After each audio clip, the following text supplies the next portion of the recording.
Hello and welcome back to Kim Reads and happy 2025.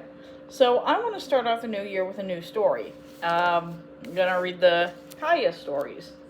Still going to read the other two, but I'm also going to be reading this one.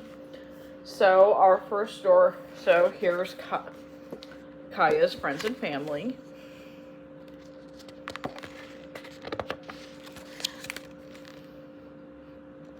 The first story is Meet Kaya.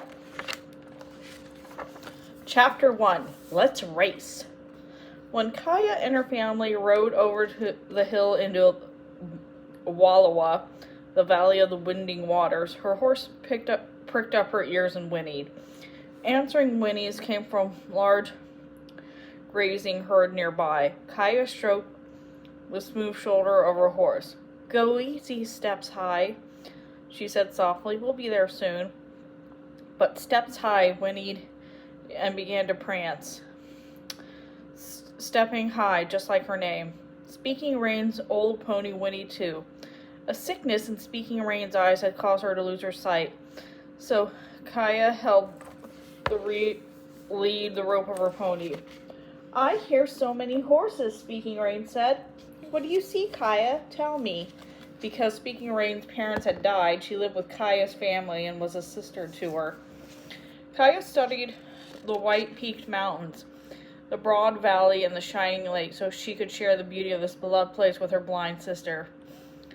"The snow is still deep on the mountains," Kaya said. "The lake reflects the green hills and the blue sky. The river's full of red salmon and running higher than I've ever seen. Teepees are set far back from the bank." "Where is everyone?" Speaking Rain asked. She held her buckskin doll against her chest. "Some men are spearfishing in the river," Kaya said. "Some little boys are tossing up a hoop and trying to shoot arrows through it. Little girls are playing through the teepees. And all through the shore, the women are cleaning and drying salmon." "I've smelled salmon for a long time," Speaking Rain said. "It's a powerful scent. The men must have had a big catch this year." It was midsummer, the season when the salmon swam upstream to the lake to lay their eggs. Many bands of Nimipu gathered here each year to catch and dry the salmon. Kaya and her family were traveling with several other families from Salmon River country to join fishing. Her family was also visiting her father's parents. Kaya loved these reunions with her grandparents and her many other relatives, old and young, although the children were just like brothers and sisters to each other. Kaya's mother and her older sister, Brown Deer, rode just ahead. Her mother glanced back over her shoulder, then reined in her horse and motioned for Brown Deer and Kaya to do the same. "What is it, Ista?" Kaya asked her mother. The bundles on my pack horse have slipped a little. They'll rub a sore spot if I don't balance them again," Ista said. "I need to retie them." Ista and Brown Deer quickly slipped off their horses and began untying some woolen bags from a pack horse. Wing Feather, one of Kaya's twin brothers, had been riding behind Ista's saddle. The other twin, Sparrow, rode behind Brown Deer's. It had been a long journey, and the little boys were restless. Kaya had helped the twins down so they could stretch their legs. The boys giggled as they scampered behind the travois and peeked over, their dark eyes gleaming. "Look after your brothers well," Ista told Kaya, as she always did. Ista and Brown Deer hung several woven bags of dark roots and dry buffalo meat on their saddle horns. As they worked, they glanced eagerly at the teepees across the river. For Kaya smiled to herself. She was thinking that the Nimipu loved to travel, but they loved the excitement of arrival even more. Already her grandfather and two of her uncles were riding out to greet them. "I'm glad you're here," Brown Deer said. She smoothed her buckskin dress and touched the abalone shells she wore in her ears. "Remember what fun we had the last time we visited?" Kaya nodded. Uh-huh. I remember what fun you had dancing every night. I remember which boys will serenade you this time, she teased. After the hard work came hours of trading and games. Then there would be feasting, singing, and always dancing, with the beat of the drums echoing down the valley. Kaya turned and saw her father gazing at the herd of sleek horses, some of them spotted in the wide meadow. Perhaps Tota was thinking of trading for some of the horses, or of the races they have. He was an expert horseman. Often he won races on his fleet-footed stallion. Kaya was certainly thinking about horse races. For a long time she imagined being one of her adored Steps High. She knew Steps High was fast, but also young and untested. Tota had told her that Steps High wasn't ready to race yet. When Easta was satisfied that everything was in order, she and Brown Deer mounted their horses. Kaya helped the little boys climb back into the patient animals and take their places again. When Kaya turned to Steps High, the horse tossed her head and pawed the ground. Kaya rubbed her cheek against Steps High's soft muzzle. If only we could race, I know we'd win, she whispered as she climbed into the saddle. Did you say something to me? Speaking Rain asked as Kaya took her pony's lead rope again. I was talking to Steps High, Kaya said. I told her that we'd race and beat all the others. Easta turned to look Kaya in the eye. I've told you before not to boast, she said firmly. Our actions speak for us. Our deeds show our worth. Let that be your lesson, Kaya. Kaya pressed her lips together. She knew Easta was right. Come on, let's meet others, Tota said, and led the way onto a stallion. When Kaya and her family rode up, her grandmother, Ayla, was one of her aunts were waiting in the doorway of their teepee. Ayla stepped forward. Her face was creased with age, and little pockmarks, like fingerprints, covered her cheeks. Tots may we, she said. Welcome, my son. Welcome, all of you. Smiling, she hugged Kaya and Speaking Rain as soon as they climbed off into their horses. Then she took the twins into her arms. She kissed their chubby little cheeks and tugged their braids. Tots may we, Easta said, as Tota and the others dismounted and shared their greetings. She took the woven bags from her saddle horn. We've brought these for you, she said, offering their gifts with pleasure. It was an honor to give them. Ayla received the gifts with thanks. Then Auntie put one hand on Kaya's shoulder and her other hand on Speaking Rain's. You've grown. Are you hard workers like your sister, Brown Deer? Uh-huh, we are, Kaya and Speaking Rain said at the same time and giggled. Tots, Auntie nodded. You girls help Brown Deer unpack the horses and bring your things inside.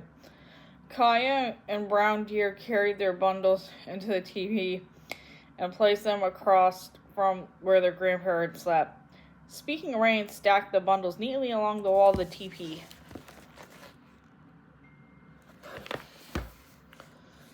It was always packed full when they gathered here, but Kaya liked the cozy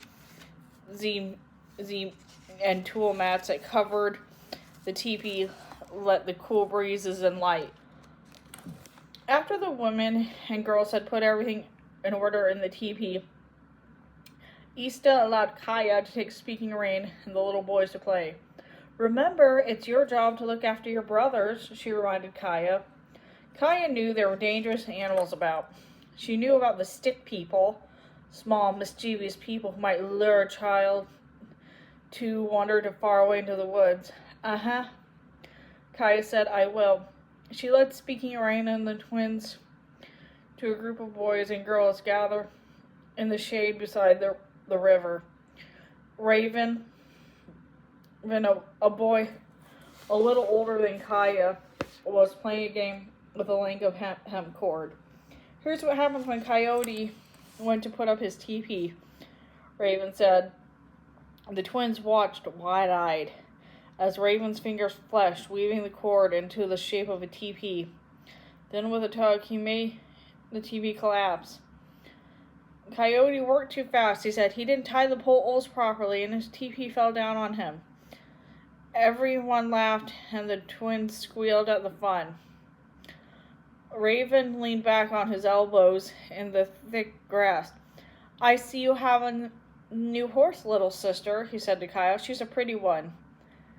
She's the prettiest horse in the whole herd, Kaya said. She knew she couldn't disguise her pride. Steps High wasn't large, only about 13 hands high. She had a black head and Chance, a white rump with black spots on it, and a white star on her forehead. She's fast, too, Kaya added. That wasn't boasting, she thought, just saying what was true.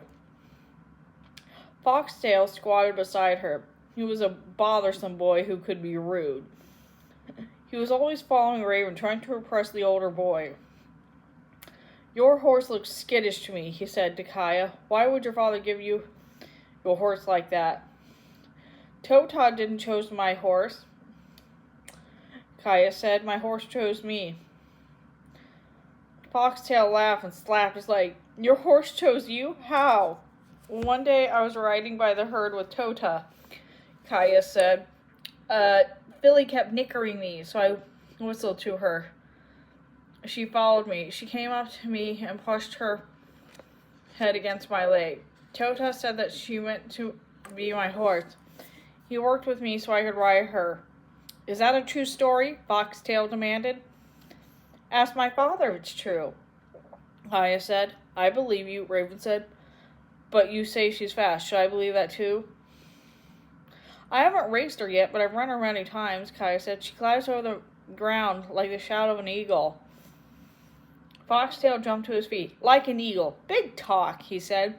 Let's race our horses and see if yours flies like you claim it does.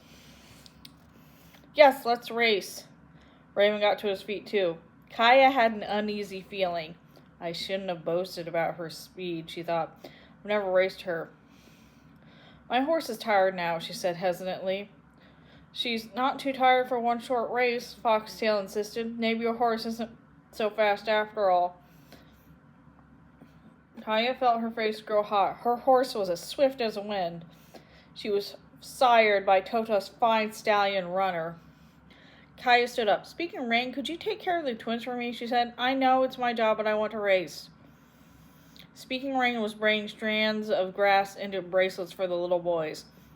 I'll try, but sometimes they play tricks on me. I'll only be gone a little while, Kaya assured her. Kaya, Raven, and Foxtail got on their horses and rode up to the raised plain at the end of the lake.